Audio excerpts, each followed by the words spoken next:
快要过年了，家家户户都在灌腊肠。灌腊肠想要好吃又简单，今天教你一个快速又实用的方法，保证你做的腊肠又香又好吃。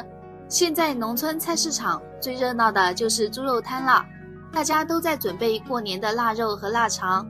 灌腊肠建议大家用猪腿肉，2肥8瘦，肉质也会更加的细嫩。年底了，猪肉又涨价了，买了8斤肉100块钱。你们那猪肉现在多少1斤呢？买回家的猪肉先用温水清洗干净，那些教你做腊肠不能清洗的都是骗你的，不干不净，吃了生病。放入温水中搓洗一下。其实呢，我们只需要清洗干净后晾干水分就可以了。可以用厨房纸巾擦干表面的水分，这一步很重要，一定要擦干表面的水分，这样做出来的腊肠就不会发酸变质了。然后把猪肉肥瘦分开切，肥肉要切细一点，分散开，吃起来不会油腻。瘦肉尽量切薄一点，容易晾干。很多人做香肠直接用绞肉机绞成肉末，那样做出来的香肠松散不成形，口感会很差。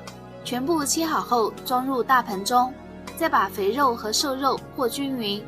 今天我准备做四川的麻辣香肠，我都是用这个搭配好的香肠调料，1包料做6斤肉，不咸也不淡，加1勺食用油，这样灌肠的时候会比较润滑。其他什么调料都不用放了，把它们充分的搅拌均匀，腌制1个小时入味。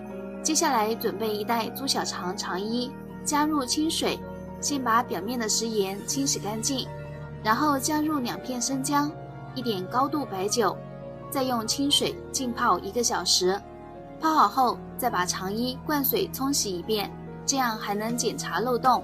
然后把腌好的猪肉装入灌肠器中，把肉挤1点出来，这样套肠衣会更加的润滑。把肠衣的尾巴处打上1个结，然后把肉馅慢慢的灌进去。